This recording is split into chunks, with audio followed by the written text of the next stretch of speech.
I know you cut this up where you put a segment at the beginning. You may want to put at the beginning my recommendation of listening to me at like 1.25 or 1.5 speed. I sound a lot more intelligent when I'm sped up. Okay. It's like, Dan, we talked for an hour and a half. Why is the podcast 40 minutes? Oh, don't worry about it, Tim. It's not important. That is Tim Grassey of the Marty Called podcast, who's here to talk about a lot of new Disney and Universal news, plus what do we think of the transformation of EPCOT? You're listening to the Tomorrow Society podcast.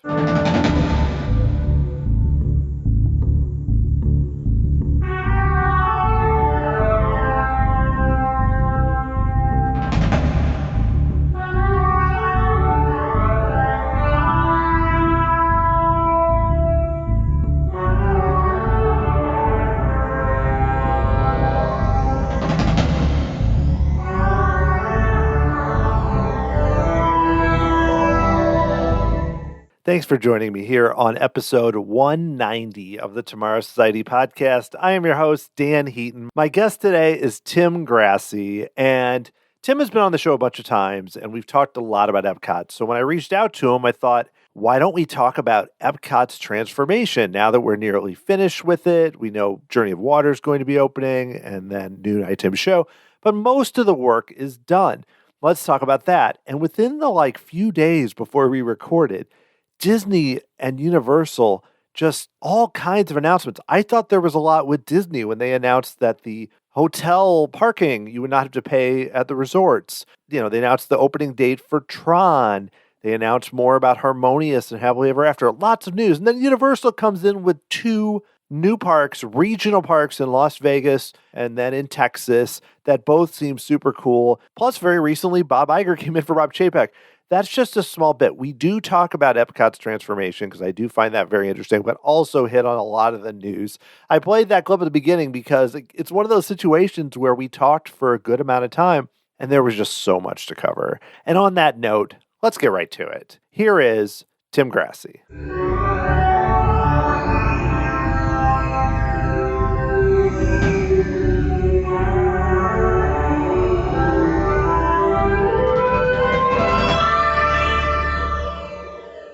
So, Tim. Yes. Now that Bob Iger has returned to lead the Disney company, how is Bob Iger going to save the parks? How is he going to do it, Tim? It's already saved. I don't know. Just him being back. Everything is fixed. The mistakes of yesteryear are just that. They're gone. Everything has been repaired, especially with the announcements that happened a few days prior to our recording. Everything is resolved. Oh, wow. I didn't know this. Yes, so, everything is fine. It's all standby then? What? Wait. No, that didn't happen. Okay, I was just checking. But I'm excited, though. In general, I was surprised, not that Bob Chapek was gone. I was surprised by how quick it happened. But the Bob Iger thing threw me off. How surprised were you? You went to D23 Expo. You saw the whole thing with, Josh D'Amaro and the Blue Sky and all that. But then it seemed like they were a little disorganized. But I was still surprised, even given what had happened, to see Iger come back. What did you think of that? That definitely a surprise. There's no doubt in my mind or anybody's mind, short of maybe Jim Cramer, who was probably fed some information. Yes. I know as we were looking to talk about Jim Cramer saying that Bob Chapek should be fired, it's interesting that somebody other than in our own niche community is saying this. That in itself caught me off guard how quickly it happened after that. I imagine that a talking head like that doesn't get information or doesn't say something like that unless he knows that something is imminent. But it sounds like we're going to hear over the next year or 10 years all of the issues that people were having with Chapek. And I believe it was a New York Times article about the fact that D'Amaro was considering leaving. I don't doubt for a second that some of the high-level Imagineers that left, yes, some of that might have been the Lake Nona move that apparently isn't happening now, but it also could have just been not wanting to answer up the food chain or not liking the direction and being close to retirement age anyway, looking at you, Joe Rohde. I think there was a lot of that and a lot of dissatisfaction with some of the choices or lack of choices. So the fact that his own CFO seemingly led the charge is telling me that it's probably the right decision. Yeah, I think so. And I will say, I have to mention this, that Tim and I are recording on Thursday, January 12th. Now, I have to mention this because this has been quite a week. And if we sound like we're saying things like, Dan, something changed, we're not even going to really delve into the whole guy who's trying to get on the board and all that, because I feel like I am not an expert enough to talk about business, but we got a new chairman of the board today. So that's not even something I feel like. He was one of the rumored CEO candidates. Yes, he was. But it's crazy, though. That's just an example of how quickly things are moving. I mean, even now, and I expected they would, but I figured it'd be more like Iger removes this person. Yeah, I kind of felt that they would probably, because we've seen Iger do this as well, where he's tried to train people. There was definitely some sabotage in the Rizzullo Stags days. I actually expected that within a few months, and it still very well could happen, that a Candle Media acquisition, because Mr. Mergers and Acquisitions is back in the hot seat, that's a logical choice, and he brings in two CEO candidates when he does that. But and forgive me, I forget his name, the gentleman from Nike, if he is who they are targeting as the new CEO, then they brought him on board rather quickly, within a month and a half, I guess. So who knows what the ultimate goal is here, but if they're moving quickly, I like that. But that's the leadership side of things. Nobody listens to your podcast to talk about the hierarchy of leadership in the Disney community. I imagine that most of us can't name more than two members of the Disney Board of Directors. So the other changes this week were a little bit more interesting, but I kind of viewed it as one step forward after 600 steps back. And it's not a bad thing, don't get me wrong. They are absolutely positive steps. But if these are the only steps, then I'm not going to applaud it. If this is the first of many, then fantastic. I like that they're recognizing the faults that were made and trying to rectify them. The surprising one to me is the rollback of the overnight parking, because I don't think they had to do that. I think because that started, 4 years ago, they probably got away with that being tacked on as an additional fee. Don't tell them that. Don't listen. If anybody, sorry, rewind. We could do the Wayne's World noise of undoing that. But anyway, I'm already rambling, which I'm prone to do. No, it's okay, because I do think we're going to get into a lot of the announcements that they've made, because I was very surprised. We could talk about the parking fees, too. I want to circle back to tomorrow in a minute, but let's talk about the parking fees, because to me, I think about more likely they would do things like, we're going to make more tweaks to Genie Plus, which they kind of did, but that happened. That is not an Iger thing. That was too quick after. That was about you could modify your times. Right. Sort of. You can't modify the ones you pay for, the individual ones, but you can modify this one.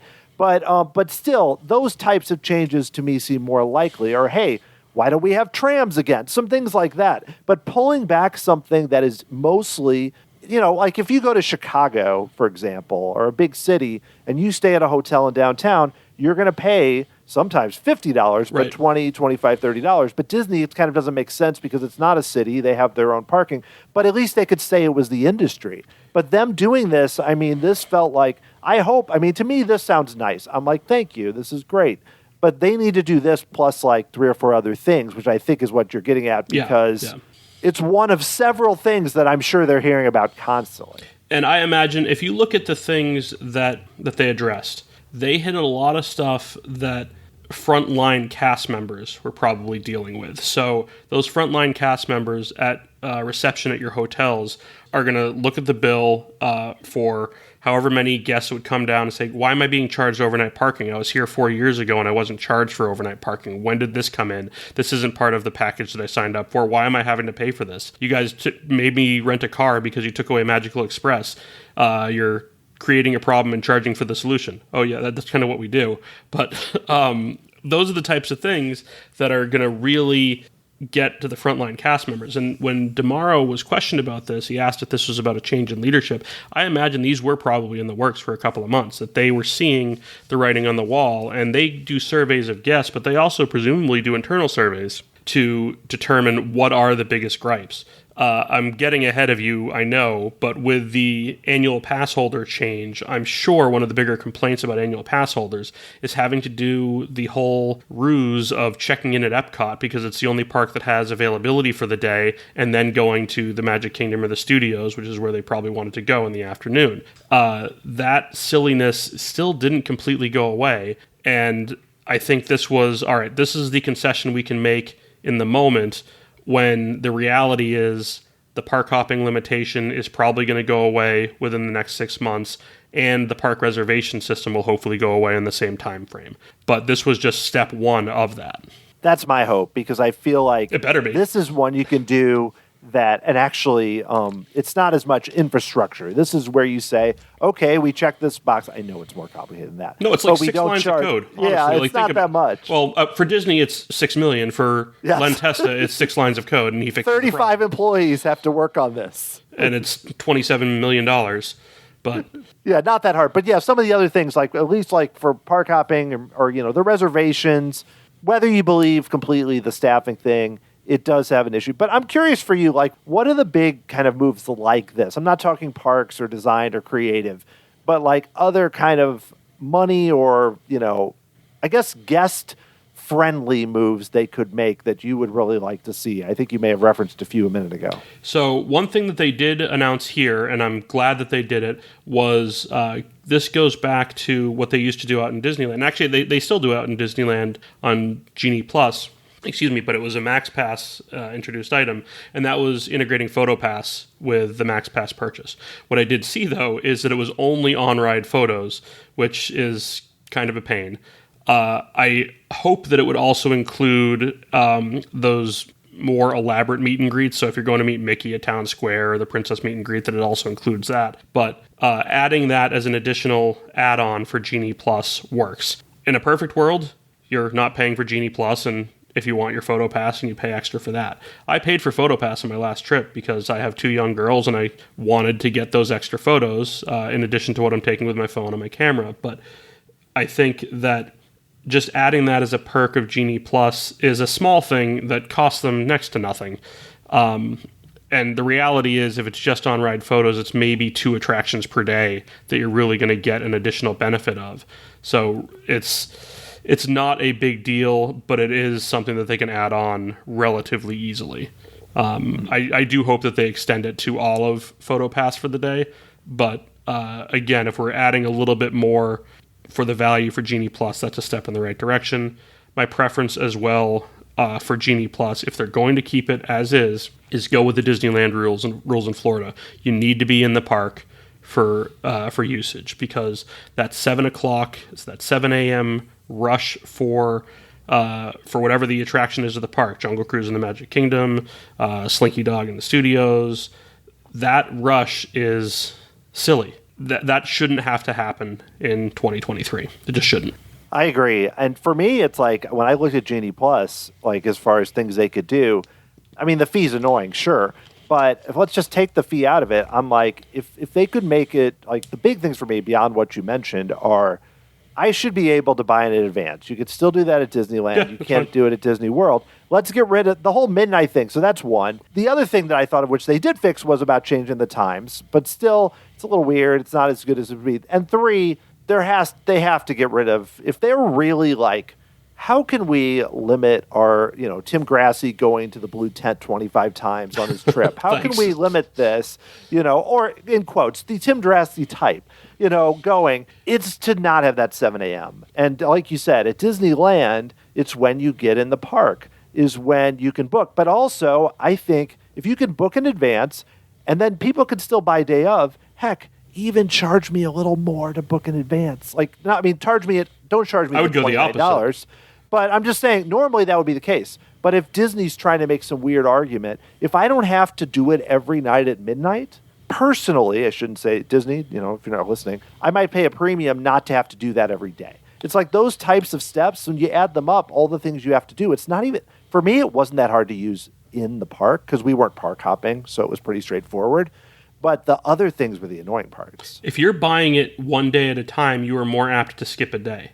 Yes. And I've had several conversations with people, and even on our last trip, where either at Epcot or the Animal Kingdom, depending on the day, depending on what your options or what you're planning on doing on that particular day, it doesn't make sense to necessarily buy it. So if you're going to Epcot and you get a boarding group for Guardians and you don't care about Ratatouille, you don't care about Frozen, I wouldn't buy it. And we skipped it one day.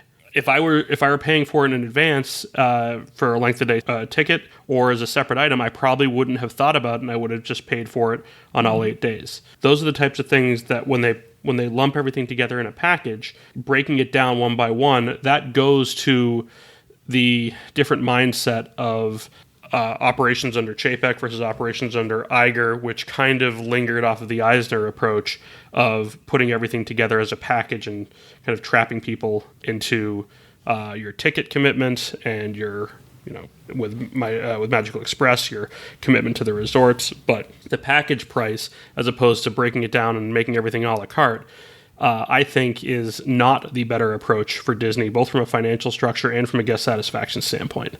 Yeah, well, I mean, you mentioned, too, getting rid of the overnight parking fees. Right there is one way that because they could raise their hotel rates. They've never done that before. They raise their hotel rates all the time, though we actually are seeing a lot of discounts now because I think they're a little worried about the economy. Mm-hmm. But in general, they could, in a healthy economy, raise the hotel rates and then, do their discounts or whatever and easily cover for that. But it doesn't feel as bad. Exactly. If let's say my hotel is, I'm just throwing out, let's say you're staying at something and it's probably about $350 and they bump it up to $375.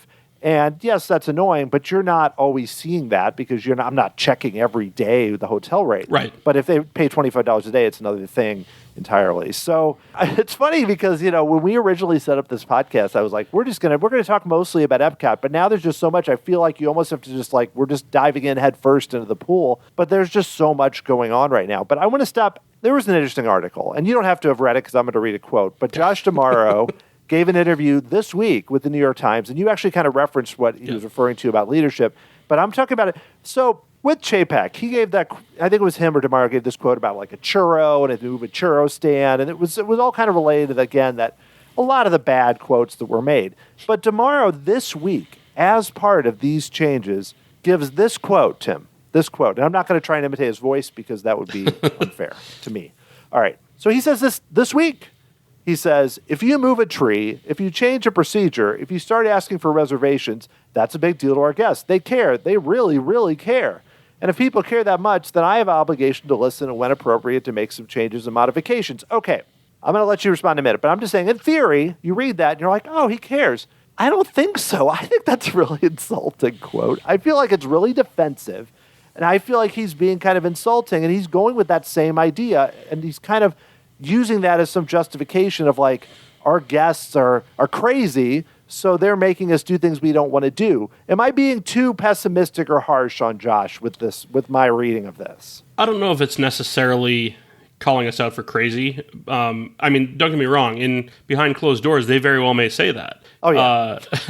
I mean, I've referred people to this. The best analysis of the adult Disney fans is what Jim Gaffigan has done in his stand-up talking about Disney. He has been very astute and just calling us weirdos. That's pretty much what it is. We are weird human beings.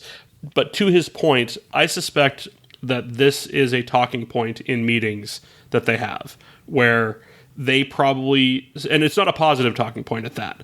They're angrily saying, if we move a churro cart 6 inches, then we're going to get feedback from people. So they know how much fans care about things. But I think the problem is they're viewing that as a problem, as opposed to something that can be capitalized, that can be used as a benefit. And if he truly is saying, all right, this is an asset and not a problem, then great. We have some reason to believe that DeMaro's hands were kind of tied when he was the head of Parks and Resorts under Chapek. But until such time that he shows us otherwise, we have to believe that he is going to operate similarly. He just happens to be a better looking man that does not that is able to serve us this bad news on a nicer plate than Bob Chapek ever was. But if you want to get down to brass tacks in terms of like who announced attractions and who was actually meant more meaningful change for the fans, you got to rewind to the biggest announcements that have happened in the last 15 years happened when Bob Chapek was the head of Parks and Resorts, and none of us liked the guy. So that is all kind of counterintuitive to how the fan community is reacting right now. There are certainly members of the fan community that love Josh D'Amaro, and I think the fact that historically he has been a favored leader of cast members does speak volumes to his character. But as a fan, until he shows that he gets us, and that doesn't mean just wearing a vintage t-shirt, I'm going to be suspicious. So, I mean, the biggest thing for me that reinforced this was going to the D23 Expo. And we talked about this before we hit the record button. He teased that Imagination was getting an update. And I'm going to try to keep this PG, but it was a jerk move. That's the harshest thing I'll say on your podcast, where he basically said there's been a character that's been missing for years, and everybody in the room is thinking Dreamfinder, and he's announcing an update to the Imagination Pavilion, and nope, we've got a meet and greet coming. And it was just, we're going to build you up and just pull it back out. And that, to me, just screams tone deaf. I don't think it was trying to toy with the fans. I think it was that they didn't get it. And that still has me concerned. So, yes, he may not have the handcuffs on anymore, but all right, show me what you do without that restriction. Yeah, he also, in the article, they mentioned that he said Genie Plus is still very popular. He called it Genie, but and then also said the reservations, he pushed for the reservations. And I'm like, really? You're still selling us that's what Chapek always said. But again, they're not ready to get rid of it yet. That's the issue. No. I think I'm kind of looking at it as if these are things that are truly going away, fine. But he's not going to say today that, all right, we're going to get rid of these before the end of the year when he doesn't know that that's true, right, as an example. So I'm going to, assuming that they are actually on the way out. Because that is, if it hasn't been announced, I believe it's... Yeah, the reservations, you mean, yeah. That just seems like he's just saying, all right, this is something we need to do for the New York Times. We're not going to focus on this too much because we had a purpose for it. We can stick with the political spin of that purpose for the purposes of this article. I'm not reading too much into that side of things. No, probably not. Yeah, and the D23 Expo, just to hit on that for a moment, that was like the whole, because they started out, we talked about this, they started out and Happily Ever After's coming back and Harmonious closing, and we'll talk about that in a minute. And then like even some of those weird segments where they're like, we're bringing a character to Avengers Campus. And it went on, I watched it at home, so maybe it was different in the room. No, it was so long. The stuff with the Hulk and then even the Mandalorian one, they went on for so long where you kept thinking, same with Figment, it was like, wow, they're really leading up to... Nothing. Meet and greet. I mean, sure. I like The Mandalorian. Watch it with my daughter. It's a fun show. We like Grogu. We watch Marvel movies. I know you like the Marvel movies. Yep. Love Figment, all that. But it's like, and I know this has been talked about ad nauseum for 4 months or whatever, but still, it does, I think, relate to now, though, because it's like you can't do all that and then immediately shift, though I think long-term, hopefully, they're going to get pushed into doing more things. I think that was a function of them having nothing. They had nothing, and they had some of the big wigs at the various film studios available to them. So they had Jon Favreau available to them. Let's bring him out and talk to him for 15 minutes to discuss a meet and greet that we've already announced.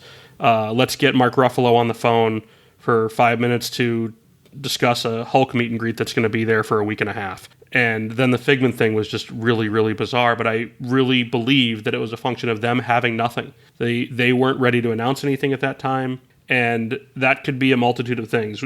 It's come out that they were looking to replace Bob Chapek as early as March, and the board of directors, anybody that approves these big projects, could have basically just said, you have no money for the parks. You're not spending money on a capital improvement because we don't want you to be the decision-making person. Right. And all of that, I think we will learn in time, but as we take a step back from it, I think the reality of it was they just had nothing to announce, and they had an hour and a half to fill. So they're like, let's stretch it. Let's bring out Jon Favreau. People like him. He's here. Let's pay him for another day. He's fine. Poor Jennifer Lee and Chris Beatty. Nope, not going to sympathize with them either, because that was no, I'm not. But oh my gosh, that was weird. So I don't know if I mentioned this on my own podcast, but Chris Beatty, I've had a conversation with him in the past at previous D23 Expos. He's a really nice guy. And his specialty, at least it seems like, is fantastic art direction. If you look at the projects that he's worked on, they've been visually interesting, and I imagine that anything he does in the animal kingdom will look visually interesting. But I don't know that he is the best at maintaining thematic integrity. And if the story is to be believed, he had the original pitch for Galaxy's Edge that the board of directors said, this isn't ambitious enough. And I don't know the last time I've ever heard an executive telling an Imagineer to spend more money and make things more elaborate. And that, I believe, is what led to Scott Trowbridge taking over the lead on the project and Chris Beatty being more of the art director of the project. I don't want to put too much stock into that segment because you've had a leadership change, and I would be surprised if any of that comes to fruition at this point. The only reason why I think some of it might is because it's probably close or was close to getting a green light, and the Animal Kingdom needs something. But yeah, anyway. maybe Moana. That seems right, likely. Right. But okay, well, now that we've kind of hit on some of the items, but I want to get a little happier, Tim, because sure, okay. the last few years have been challenging, but I've tried to really get a little less cynical, which is probably why I'm not as down on EPCOT as some people, because I'm just like, there's only so much negative energy I have in the world. But what makes me happy? The next time I go to EPCOT, the harmonious barges will likely not be in the water. Like, can you believe it, Tim? Can you believe by April? I mean, they say they're going to start tearing them down in April. I don't know if this is going to be Horizons level, just destroying them, or if it's going to be overnight, probably overnight. They don't really do stuff like that anymore. I mean, I knew that they announced this at D23 Expo, but I figured late in the year or something like that they would do it. But the fact that it's already so soon, I mean, that's fine if they want to put Epcot Forever temporarily. I'm not going to lose sleep over that.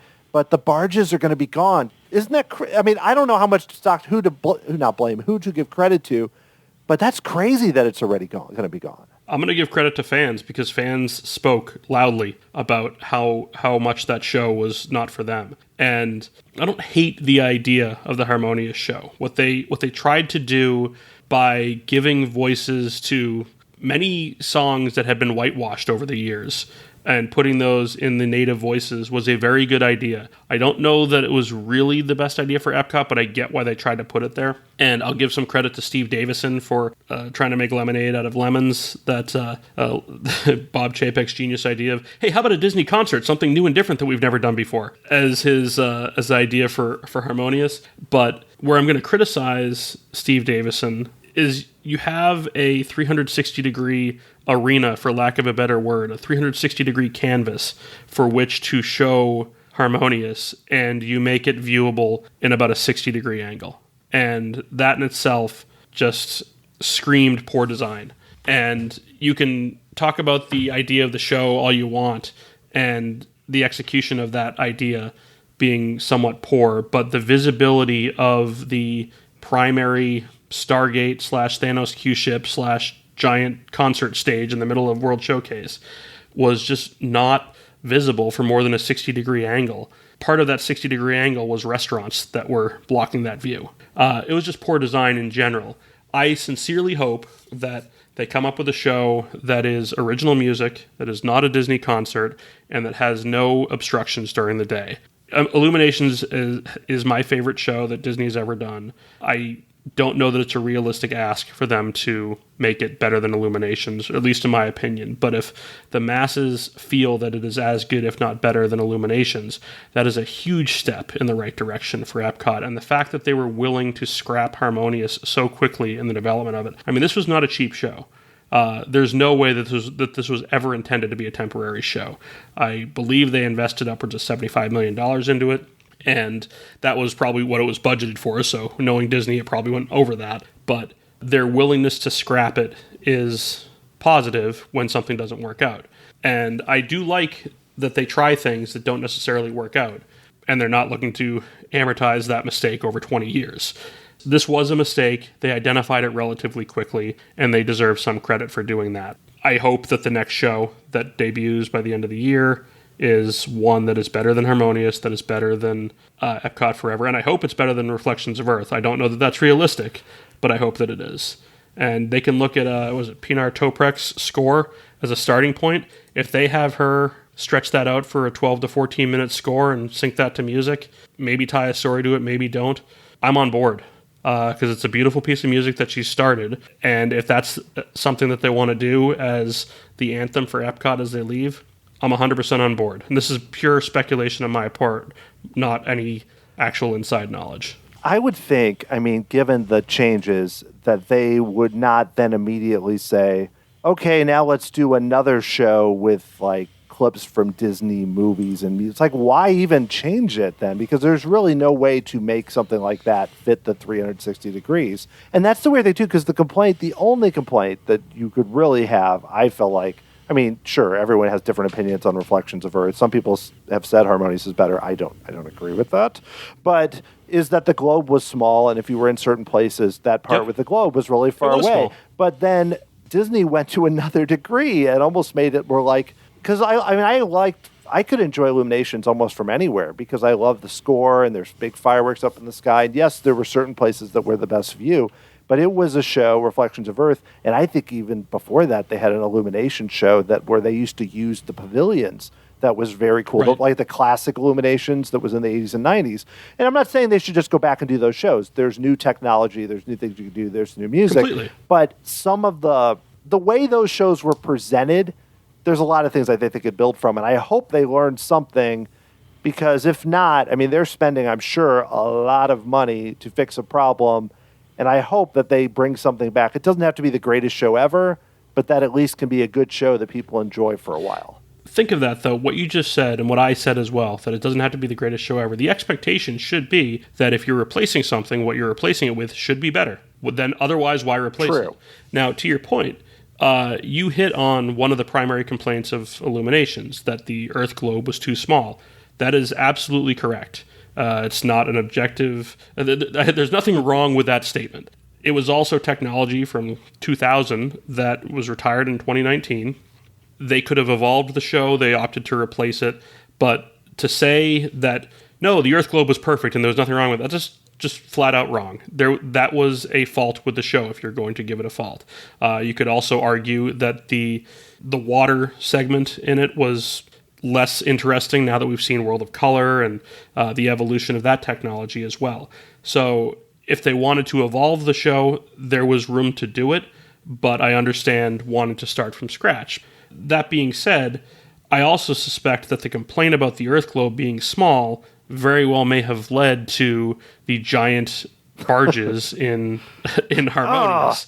So it's a lack of understanding of what the actual complaint is. It used to be that, I know that I've said it in the past, it's a Disney fireworks show, so you know it's going to be good. That's no longer the case. And a lot of the stuff that they've done as nighttime spectaculars over the last 5 years have missed. And you can say iterations of World of Color. I would even say, and it's blasphemous to some people, that World of Color initially disappointed to a certain extent. It's not a bad show by any means, but I think people's expectations of it were higher. But certainly Rivers of Light and the 50th anniversary shows at the Magic Kingdom disappointed in a lot of people's eyes. Now, I had nothing against Enchantment. I could see arguments for both shows, but I think I'm in the minority there. I think the consensus is Happily Ever After is the better show. I think it really just comes down to your preference of which music you like better, and that is a big deal for a Disney fireworks show, the music choices. But I think that over in EPCOT, the fact that they're willing to make a change so quickly when a big investment was made into infrastructure tells us they realize they messed up. And I'm glad that they did. Yeah, it gives me hope. That right there, though, does give me some hope, because again, you could say, well, Rivers of Light was only for a short time, but I kind of like Rivers of Light, but I know it never got it never got to realize the full show. And we're complaining about music as the linchpin for these nighttime shows. The Rivers of Light music is wonderful. Fantastic, but it just didn't have the visuals to go with it. It was basically a lot of valleys on the visual standpoint because you couldn't do the same things you can do in other parks. And it certainly had beautiful segments, but it didn't have the peaks that you expect in a Disney fireworks show. I mean, even something like Fantasmic, which has limited pyrotechnics, has other elements that make it that much more exciting. And rewind 5 years ago, did you ever think Fantasmic was going to be the best nighttime show on Disney property? Well, no, because, it was one of those where, sometimes we wouldn't even stay late enough to see it because, the Hollywood Studios was very different at that time. This is pre-Toy Story Land, Galaxy's Edge, Runaway Railway, the whole deal. So, not that replacement was so great, but still, I do like Runaway Railway, but in general, it's kind of crazy to think about where we've come in terms of that. And then Happily Ever After coming back, and you referenced that, which again didn't seem as obvious because you don't have the big barges that were like in the pictures. But still interesting. That's personal preference more than anything. But fans, in general, the fans of Happily Ever After seem to be more diehard fans than fans of the recent show. It's that they're louder, and that makes a difference, Yeah. But that's an easier fix too, because what they're doing with the updated Happily Ever After is they're using the infrastructure that they added for Enchantment. So the changing, it's not a simple change, although they are doing it effectively overnight. There's obviously planning leading up to it, but they're not dismantling tons and tons of steel in the middle of a lake to do this. They're reprogramming and buying different fireworks. That's what they're doing there. So that's not as cumbersome a task. It's really interesting, but I want to focus a little more on EPCOT. Which. Sure. Because I feel like, you and I both big fans of EPCOT through, multiple eras, but especially kind of early Epcot. But, so we've seen that it got slowed down by the pandemic, but we now have Remy's is open, Guardians is open, Moana Journey of Waters will open this year. Still looks like it has a long way to go, but they got Tafiti. They're getting there. But, and then the Spine with Communicore Hall and everything else, I would think is going to open this year. So we would think by the end of the year, and we'll have a new nighttime show. So everything Disney is calling their historic transformation of EPCOT beyond, some things were cut, is finished. So it's weird to say because Journey of Water's not open yet and it's not there, but how do we assess this? I know it's not a rousing success, but they did add 2 headliners. They did a cool thing with the entrance. They did some good things, and they totally failed with the nighttime show. Mostly. But when you look at this, do you think, okay, Epcot's in a place where a few changes and we'll get there, or it still almost needs to be transformed again? I think the infrastructure of EPCOT, the front part of EPCOT especially, is significantly improved by these changes. You can certainly make a case that they spent money wildly and efficiently, but that is far from the first time that Disney has done that, and it'll also be far from the last time that they ever do it. But that being said, let's just rewind to before this all happened and what the center of Future World looked like. It wasn't good. There are people that love the Fountain of Nations, and that's fine, I understand that. But the center of Future World with the pin cart, with like roller coaster supports and tents coming out of it, it was dated. It was a little sterile, and there's nothing that I will remember it fondly only because I'm in Disney World and I'm having happy memories while I'm walking through it. But it wasn't anything aesthetically interesting, and I don't know necessarily how I feel about kind of the white and wood tones that are in Creations and Connections Cafe. But the food is better at Connections Cafe than Electric Umbrella. Anything out of the trash can is going to be better than Electric Umbrella. How dare you, Tim?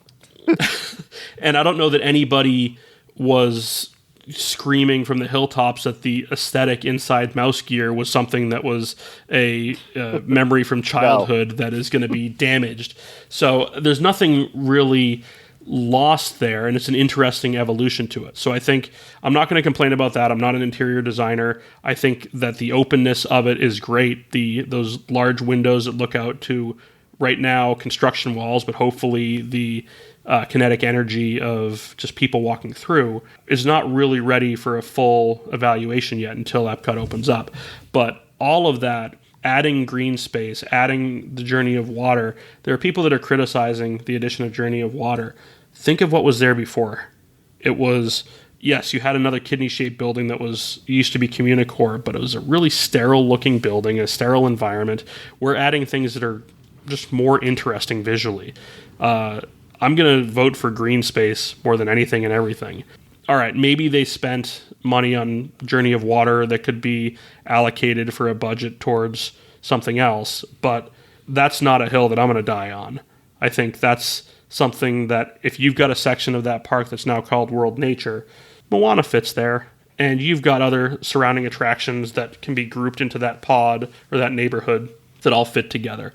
So I think that this evolution is a positive. I also think that what they ultimately cut were probably the better choices for the average guest.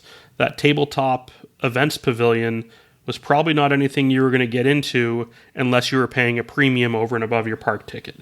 The attraction that was going to the United Kingdom was probably a meet and greet or a carousel.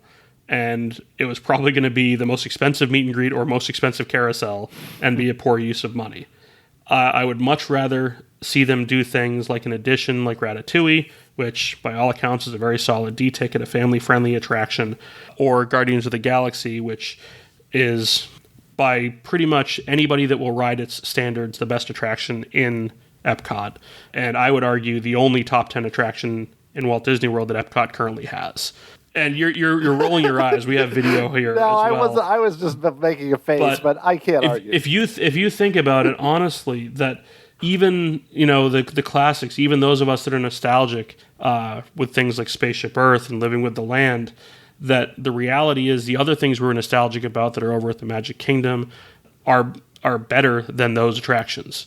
I would rather ride Pirates than Spaceship Earth. I would rather ride Haunted Mansion than Spaceship Earth.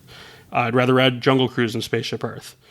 Now, as I get to classics, all right, Small World, you're going behind Spaceship Earth. But I think you understand my point, that park right now, it's set up infrastructure-wise for the future. Now, they just need to continue with updating the rides that are so mediocre in the attraction lineup, because there's a lot of that right now. So here's the softball question of the year. What do they do first, Tim? What do they focus on? It's imagination. Imagination has been on the chopping block since it opened. That's the no-brainer to me. Taking that offline doesn't really hurt them capacity-wise. That you can remove that from the inventory of attractions there, and you're not really hurting other than maybe those busiest weeks of the year. It probably needs a top-to-bottom redo. And whatever capacity it takes, I think, you asked me 5 years ago, I said put a trackless ride in there with Dreamfinder and Figment. I don't know that that's the right answer, but it needs something. It needs to be a family-friendly draw for the parks, and it probably needs to supplant everything other than Guardians of the Galaxy as, say, that it's the second best ride in the park. That's what the goal should be. It's going to be hard to top a $450 million roller coaster because they're not going to give it that budget. But there were times where the update to Imagination had a budget as high as $320 million. When they were doing this plan, a 5-year plan in 2017, that was on the table. You can do a lot, even with the way that Disney spends money with that amount of money. So whether it's maintaining the same ride system, whether it's gutting and starting anew, whether it's taking the building down all the way, God forbid, and starting from scratch, you can do a lot with $300 million. And that's absolutely where I would start. Yeah, I'm with you. And I think that I would love to see them at least extend the ride through the main floor like it used to be. I mean, it doesn't have to be the same ride or the same, obviously the track's gone, but right now it's too short for what it needs to be in that massive pavilion. And then you have, like, really, I've sent Figment emails to myself. I've given up because those keyboards don't even work. They don't work. You type and nothing happens, and we don't even use them anymore. We just go, and my kids do a few things. We're like, okay, we met Wreck-It Ralph. We met a few people, and we're out of there. Vanellope, we're out of there. But essentially, I think I agree with that. And I think what's really interesting, and we just looked at this video before we started, but is what they're doing with the Odyssey Pavilion during Festival of the Arts. And Figment always has a big presence in Festival of the Arts and seems to keep growing. And we mentioned about the meet and greet, but they are putting in, they have like an original table from Journey to Imagination. The original ride, they have projections that look like the original ride. They have like an original animatronic in there. I haven't even spent time studying it enough. It's just something that really, videos started coming out today. Does that give you more hope that they're going to do something with that pavilion, given the fact that they're this and a meet and greet? They're just going so full on and basically telling the public, if you don't know who Figment is, we're going to educate you even more. I hope that that's the case, but I've been burned before. I don't know what the end result is, other than right now they're probably trying to capitalize on nostalgia like they often do, but they also recognize that the people that are nostalgic for Figment aren't necessarily the ones that are now spending money anymore. You and me, yes, we're going and we love the parks and we're talking on podcasts, but we're a little bit smarter about how we're spending our money when we go to these parks. And the people that are the whales that are willing to spend and go to Grand Floridian couldn't care less about Figment. I really think that's the case. So I don't know that they know exactly what to do here. I could see them take a number of different approaches, ranging from recreating the original opening sequence of the original Journey into Imagination with Dreamfinder and Figment and launching them into an entirely new attraction based off of that original idea, to something that is free of Figment, free of Dreamfinder, free of anything other than pick your IP of the month. And I could see them doing anything in between. I sincerely hope that they maintain Figment as the mascot of not just EPCOT, but the Imagination Pavilion. And I think that that's the path that they'll take. I think it's way too obvious a mistake to not do that, but we've seen mistakes before. And until such time that they say Imagination is being replaced with another Figment attraction, I will be questioning what they're going to do. And even then, they announce things and they don't always open them. So until the time we see the attraction actually reopen, then I don't know. But I mean, there's so many no-brainers that are going on right now. That is the biggest no-brainer from an attraction standpoint that Disney can do. And we know as well, they've got Tron opening in a couple of months. At the end of 2024, Tiana's Bayou Adventure is going to open. Right now, there's nothing planned for 2025, which means that a new build probably isn't going to be what anchors things in 2025. It's going to have to be a refurbishment or nothing. But if they were to start, say, Moana and the Animal Kingdom now, I don't know that opens by 2025. So you'd have to look at a refurbishment for something where you don't have to build a building. And it's far more realistic that they could gut Figment tomorrow and put in a new attraction in that space by the end of 2025. Well, yeah, or they might wait until, Journey of Water opens. They could announce this at the Destination D23. I mean, this is total like fan fiction here, but they can announce this at the Destination D23, say, we're going to close this at the end of the year. We're going to close it. It'll reopen in 2025. And, you mentioned the budget, and I know nothing about how budgets are, but I feel like if they found a smart way to do this inside that building, I feel like they could spend less and still make something cool. But is it going to be something cool just for you and me and for people that like it? Because for me, I look at EPCOT as much. I'm not saying it has to be perfect. It doesn't have to be Dreamfinder and Figment to be the same as the original. They just need some solid, really good, even if they're D-ticket or whatever, really good dark rides. Nemo needs so much help. Oh my gosh. But, I'm not trying to get greedy here, but they need like multiple. The park has a lot of mediocre attractions. They need like multiple. I love Living with the Land. I don't think that they're going to do anything to the Land Pavilion, which is fine. They don't need to do anything. They don't need to. But I think Imagination, the Seas, something in World Showcase, you really need multiple rides. But here's my thought, though, real quick. You're the guest, and I'm just talking away here. But nobody wants to hear me. There's things they could do that don't cost that much. Okay, let's say they decide they're doing what we said in Imagination. Awesome. Other things they could do that are almost like not even really good things, but they need to fix the maintenance and the air conditioning and the animatronics, Spaceship Earth. if they could make that shine, I might let the screens go for a while. That's something they need to do. I'd actually say Spaceship Earth was in good shape. Was it? A month ago. Oh my gosh, it was so rough last March. The wheel in the printing press scene was moving. So you want something that hasn't worked in 5 years, I think. The Spaceship Earth was in decent shape. That's good. That's good to hear, because when I went in March, maybe they've done some work overnight or whatever since then, because that's 10 months ago. But one, I felt like they forgot to run any air ventilation in there, so I was having a hard time focusing on the attraction. But there are things like that, or even just put something in that theater that's not the Pixar short films. Get rid of the Beauty and the Beast sing-along. There are things you can do that absolutely. Just run it the new remastered version of Impressions of France all the time. There are things you can do that don't really... I know if you're getting rid of the Pixar films, you got to put something in there. But, you don't have to spend a gazillion dollars to make the park better. And I feel like, especially under Chapek, it's like they forgot that they could do that. Right. There's a lot of stuff. Like the other big thing is entertainment and World Showcase. So there were big changes. I was actually talking about this I have a Facebook group for my podcast, and people were complaining about the entertainment and World Showcase, and it's a valid complaint. But they made substantial changes in 2016. This was ahead of the Maelstrom to Frozen change, and a lot of people were upset because favorites like Off Kilter went away. And I think actually the World Showcase players predated these substantial changes in 2016. But what they did is they brought in culturally relevant acts that still made sense for the pavilions that they were in. Some of them were successful, some of them not. I think just having more of that type of stuff would be a great benefit.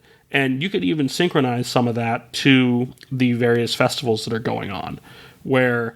a lot of these acts are music-based, so that's not necessarily going to be tied to a food festival or a flower and garden festival, but some of them are performance-based, and to the extent that they can be customized in some countries to be more befitting of the festival that's going on, that's fine. But the entertainment and World Showcase is a big thing that has been hurt since COVID closures, and it's just slowly creeping back now. So you can fix a lot with those contracts that are less than rounding errors on Disney's balance sheets.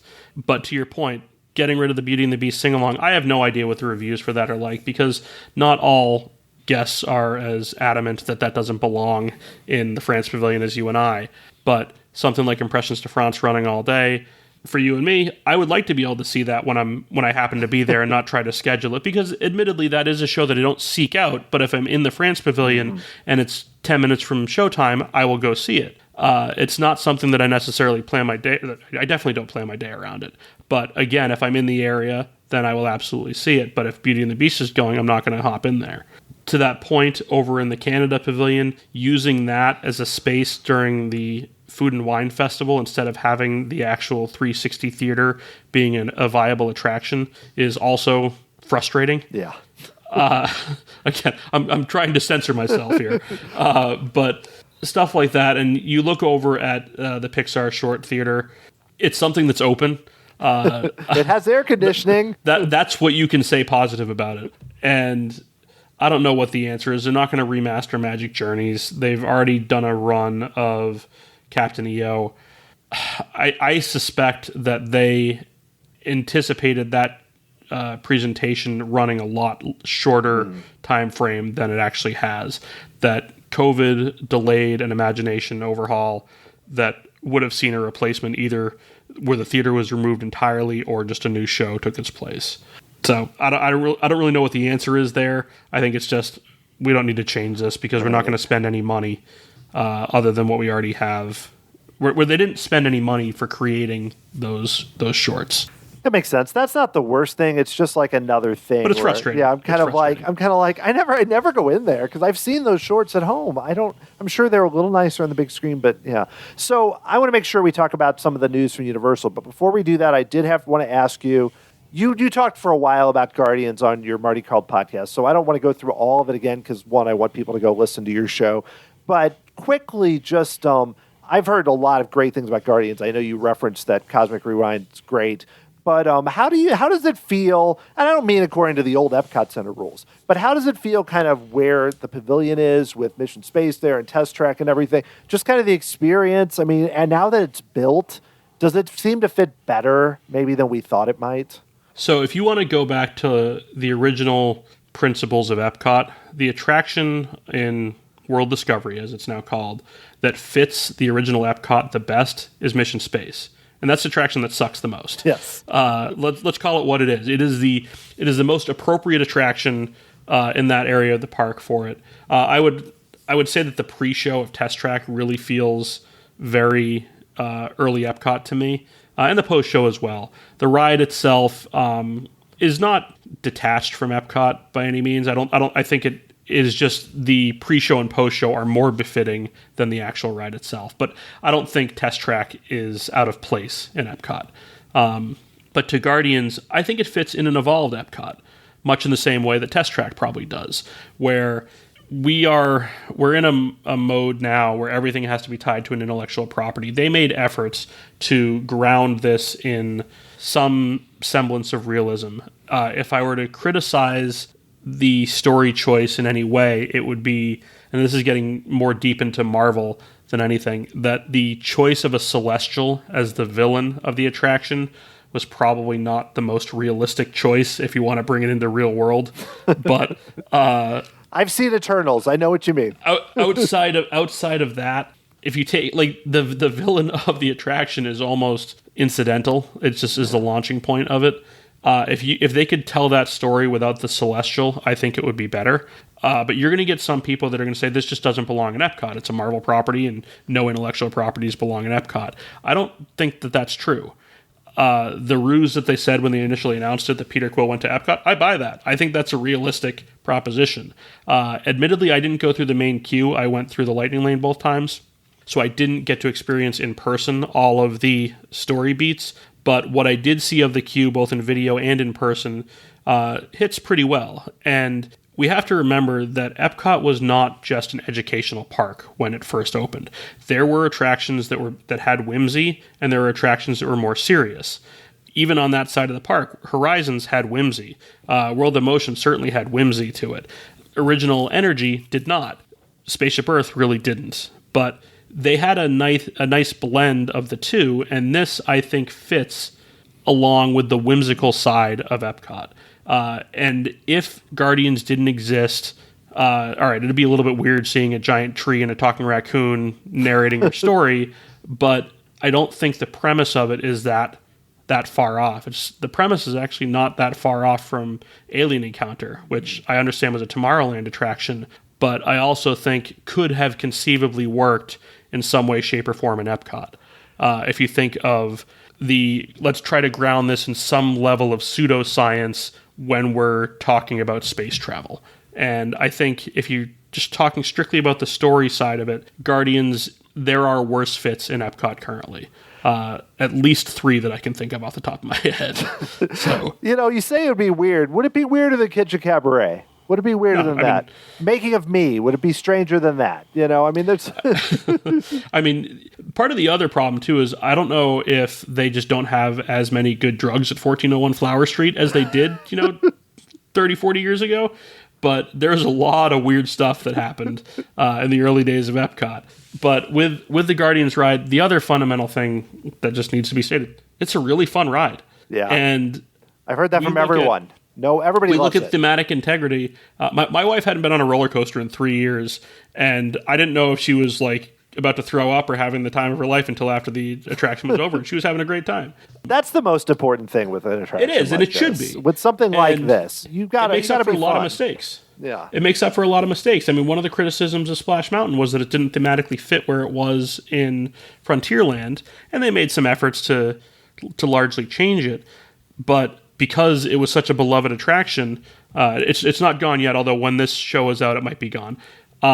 Nobody really complained that it didn't technically fit the timeline that they built from Liberty Square to Big Thunder Mountain, because it's a popular attraction. I think we fast forward 2 years, and you're going to see the complaints about Guardians of the Galaxy from the fan community muted that much more. Yeah. I don't know that anybody's really going to care that, all right, it's a loose fit at best. It's a substantially better fit than Frozen and the Seas are currently. Totally. So. Well, we're getting a little long here, but Universal... Doesn't sound like us. Never. Universal decided, Disney announced the hotel fees. Do we have anything we can throw out there? And they're, yeah, we've got, we're going to do a new park in Texas near Dallas. Is that enough? No. We're going to do a permanent Halloween Horror Nights in Vegas. We're going to throw that out there for you. And, oh my gosh, Tim, what is even happening? I just... They also opened Super Mario World in Hollywood this week. Technical rehearsals, yes. It doesn't officially open for a month, but people are riding, probably as we speak, Tim, right. People are riding the Mario Kart ride. It's crazy. So I love that Universal's playing for keeps. Competition fuels creativity. And I truly believe that the success of the original Wizarding World of Harry Potter, while Disney's response took some time, ultimately led to the massive attraction build-outs that Disney has done over the last 5 to 6 years. Because without Universal pushing them, they were absolutely complacent with the way things were. So I continue to hope that Comcast doesn't shut off that fire hose. The interesting thing about this as well is I believe they only purchased that land like 2 months ago in Texas. So, I mean, they didn't announce no dates an opening date. No. So realistically, let's say 2026 is the absolute earliest. You're probably looking at 2027, 2028. But it is a smaller park, and it's a more efficient use of space than, say, Islands of Adventure, which has a giant lagoon in the middle of it. So what I like about this more than anything is that they have specifically said it's targeting families. And Universal has failed at doing that. And they've done so with some short-sighted decisions on ride manufacturers that they use, on pretty much everything that they've built. I went over to Universal with my brother on my last trip, and the initial plan was we were going to bring my 3-year-old and my 9-month-old, and that would have been a mistake. I know that that Universal has height requirements on everything, but our thought was, all right, we can bring the 3-year-old on a handful of the kiddie coasters, a couple of other things.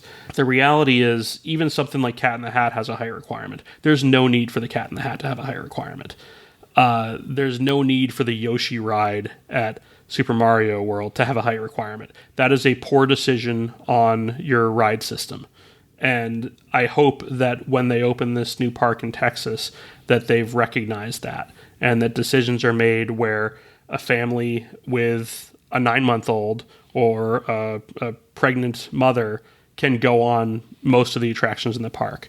And Disney is not exempt from these decisions either, but every Disney park has at least 2 or 3 attractions that an infant can go on. Magic Kingdom obviously has more, EPCOT has more, but over at Universal, that just simply doesn't happen. It's like the Hogwarts Express, and that's it. Yeah, I remember going to Universal when my daughter was like almost 3 because Hogsmeade had opened, and we spent a lot of time on the 1 fish, 2 fish, red fish, blue fish attraction, which she really enjoyed. And but even like my wife gets motion sickness, and Cat in the Hat spins you like crazy, and she was like, oh, and the Men in Black spins you like crazy, and it's like, okay, these are supposed to be kind of the ones that everyone could do, but not to turn this into Riverbound Universal, but because they have done more things, and I think with Epic Universe they're going to have more of a balance, and so I think they've learned kind of with what they've done, but I think it's probably going to be a lot of DreamWorks, Minions, Shrek, those types of properties, Trolls, a lot of the things like that, which are popular. I'm talking about in Texas, not in Vegas, I would assume. Yeah. That'd be a different type of thing. But, popular. Trolls Nightmare Experience. I think they won't do the Wizarding World type or Nintendo, or they'll keep those for the big parks. But they have enough properties where I think these could be solid. And I know it's outside Dallas, and that's the thing. You look and you're like, why Texas? Dallas is huge. I mean, there are a lot of people in Dallas. So to me, I feel like, and even for me, I mean, not that I'm going to go there tomorrow, but flying to Dallas from St. Louis, Missouri is really easy because there's just so many airports. There's the multiple airports and everything. So to me, I feel like it's super smart. And I'm curious, we've already seen this with like Meow Wolf and with other regional destinations, and Universal getting into it now. I don't think Disney will do it soon.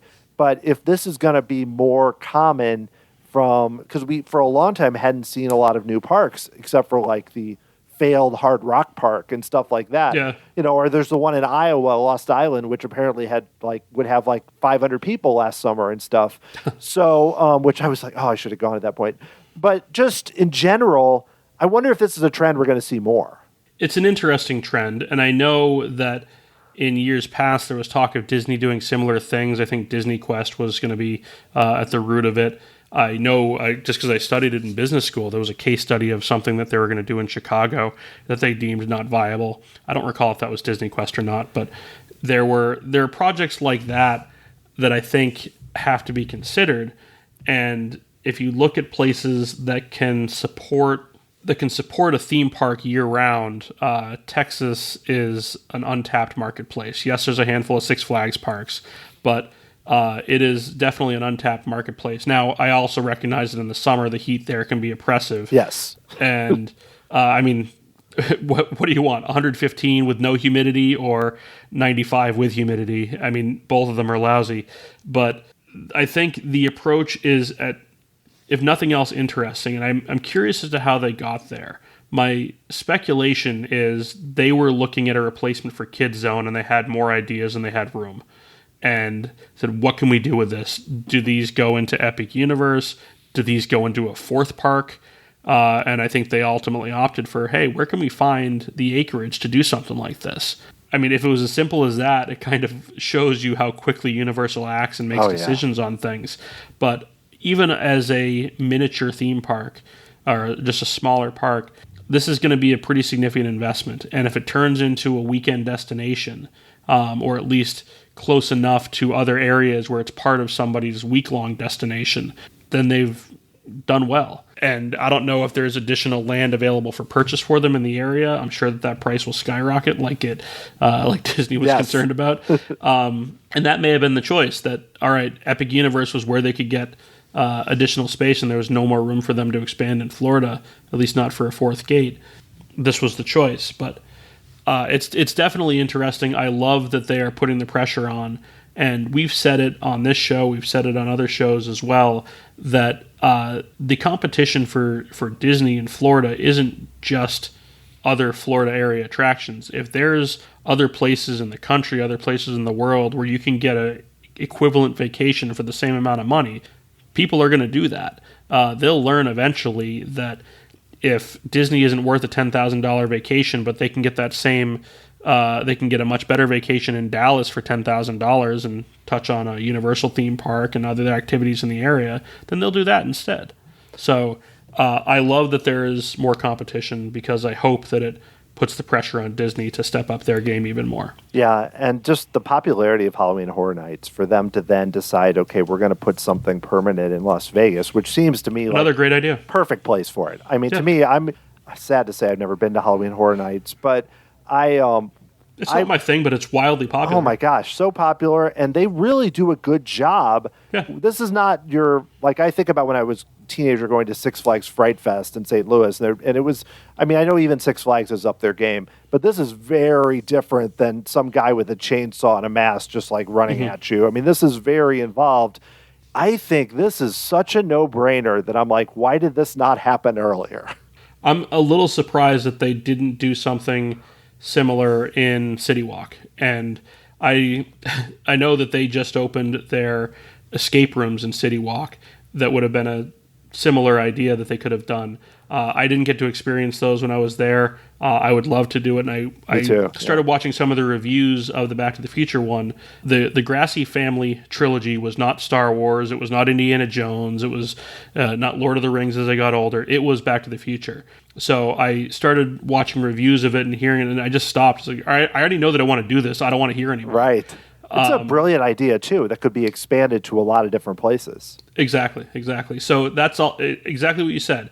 They could pick that up and put that escape room anywhere in the country, and it would be popular. I hadn't heard as much feedback on the Jurassic World one, but I would imagine that would also have the same success rate. Maybe not necessarily as much as Back to the Future, but again, it's a viable franchise that doesn't require a big footprint to do an activity like that. Cool. All right. Well, we are going to finish with a speed round. This is going to be quick. I mean, so you don't have to give like one word, but just give short answers. Okay. I like how you emphasize that. Short, I do recommend, and I know you cut this up where you put a segment at the beginning. You may want to put at the beginning my recommendation of listening to me at like 1 1/4 or 1.5 speed. I sound a lot more intelligent when I'm sped up. Okay. Like, why was Dan? We talked for an hour and a half. Why is the podcast 40 minutes? Oh, don't worry about it, Tim. It's not important. Okay. So, Tim, Tron officially opening April 4th. Has it been too long, or can we still get excited? It's been too long, but whatever. We can still be excited for it. Excellent. EPCOT Forever, coming back. Are you making a trip during its temporary run just to see it? No. Excellent. Okay. At Destination D, do you expect Disney to make a big attraction announcement at the Destination D23 in September? Will they make a big announcement? I'm not talking about a meet and greet or another Hatbox Ghost type thing. Big announcement. Yes or no? Does detail on the Epcot fireworks show count? No. It needs to be something we don't know about. I'm getting a little loud here. It needs to be something we don't know about. I would put the over-under at a half of number of attractions they announce. If they're to announce anything, I would say it would be the Moana area or Imagination. I don't think either one gets announced at Destination D. So, Tim, I'm starting to think that maybe at Wonders of Life, the Play Pavilion not happening, it wouldn't be the worst thing to put something Marvel there, if they can with the contracts. Have I gone to the dark side? Can you, is something wrong with me? That was on the table. It definitely was on the table at one point. I don't know what they can actually do there. At this point, I would say throw some meet and greets in there and draw people into the building because they're not going to do the Play Pavilion. But I don't know that another Marvel attraction is going to make sense there. I don't know where they're going to put it or what they can even do. But yes, you've gone to the dark side. Tim, if things start to look more like not as good for Disney in terms of hotels and everything else, what is the % chance we see something like Magical Express ever come back again? You're going to see discounts before that. I mean, you look at 2008, 2009, 2010, they were doing buy 4 nights, get 3 nights free, that type of discounts. They're going to do that before Magical Express comes back. Okay, final question. That didn't answer my % question, so you failed on that one. But, you know, this is like a pardon the interruption thing. It's like, sorry, no, I disagree. Okay, which one is better, VelociCoaster or Cosmic Rewind? As a ride, Cosmic Rewind. As a coaster, VelociCoaster is the most intense coaster in Florida between the two resorts. If you were only able on your next, for some reason, one was going to be closed, you'd have time, which one would you be more excited to ride again? Cosmic Rewind because I'm old. That makes sense. I haven't done VelociCoaster yet, but it's at the top of my of any coaster. I want to ride Iron Gwazi at Busch Gardens, which I've heard is also very intense, but VelociCoaster's up there for me. So for as any coaster, VelociCoaster is relentless. It is a great ride, and not to take anything away from the intensity of Cosmic Rewind, but VelociCoaster is a substantially more intense coaster than Cosmic Rewind. Okay, final question. And I'm actually coming up with this on the spot. It's such good podcasting here. Will we see the King Thanos attraction at DCA? You could say, will it ever happen? But, I'm going to say it's going to happen. Will we see it before 2027? Yes. 2026? Yes. Will we see it by 2025? That would be, I would say December 31st, 2025 is my over-under date for it, and I would take the under. It would be one of those things where they say they're going to open it by the end of 2025, and they open it like December 29th.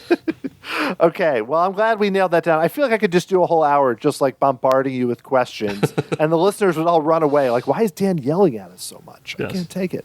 Okay, well, Tim, this has been awesome. I feel like we covered about 20% of what I figured we would. Usually the case. But that's okay, because there was a lot, admittedly, there was a lot to cover this time. But I would love for listeners to know more about your podcast, Marty Called, which I enjoy very much. So please tell us more about it and where they can listen. Sure. So it's a show that I do with Josh Fenton and Ben Rebstock, known as the Sultan of Saki and Skipper Ben. Ben was one of the original contributors on Inside the Magic back when Ricky Briganti was on that site. We poke fun at Inside the Magic now, but the premise of the podcast is to do a little bit of armchair Imagineering, try to ground things in reality. I'm an accountant, Josh is a lawyer, Ben is a former cast member, and we come at it from a few different angles when we're coming up with those tasks, where we might look at a 5-year build out or redesigning a certain area, and we each come up with our own ideas for whatever the task of the day may be. Well, excellent. And I know Marty Called is found at all podcast providers, and I know you also have a Facebook group, which is kind of fun. So a lot of places to find you. Yep, we're on pretty much any podcast provider you can find. We have a Facebook group, facebook.com/group/Marty Called, I think is how the URL works out. But you can just do a search on Facebook for Marty Called. That's probably the best way to interact with us there or Twitter @Marty Called. Well, excellent, Tim. This has been awesome as always.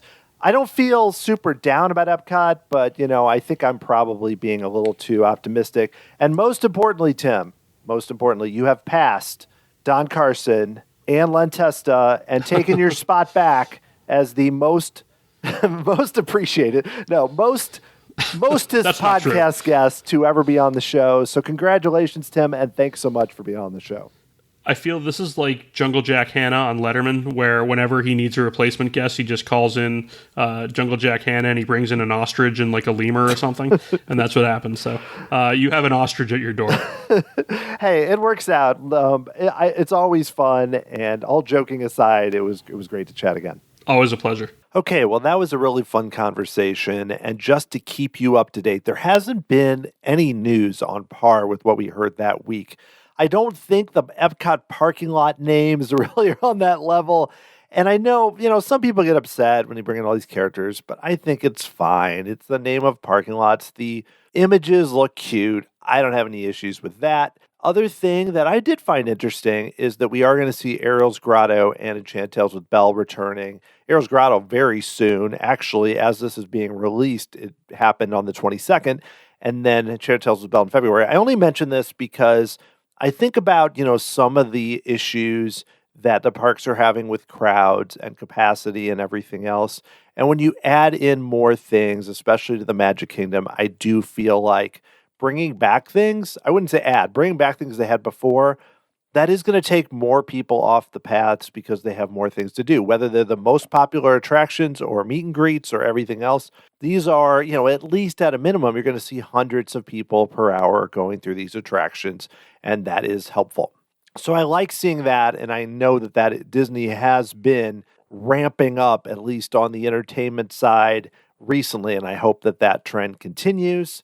Only other news is that I did see that Star Wars Galactic Star Cruiser, some voyages are being canceled over the summer. I don't want to speculate on why.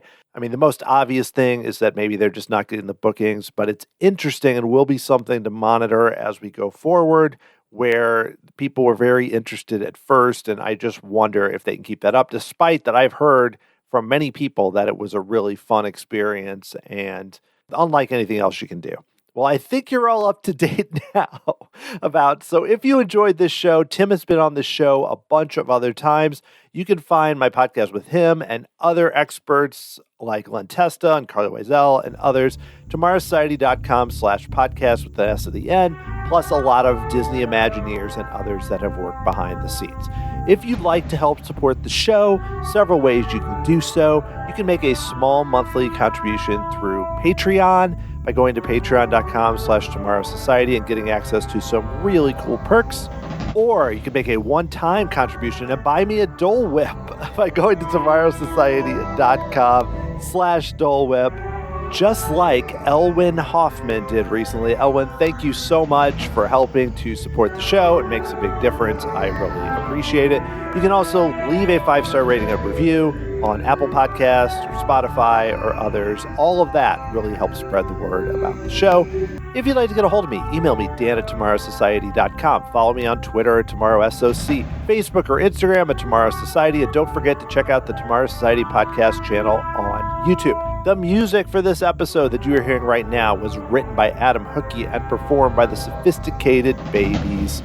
Next time, I will be talking with Don Dorsey about his more than 40 years working with Disney on shows like the Main Street Electrical Parade, Phantasmic, Illuminations, Reflections of Earth, and more. I can't wait for you to hear this conversation. Reflections of Earth, basically my favorite Disney nighttime show ever, and we dive into it and plenty more. Thank you so much for listening to this episode, and I will talk to you again next time.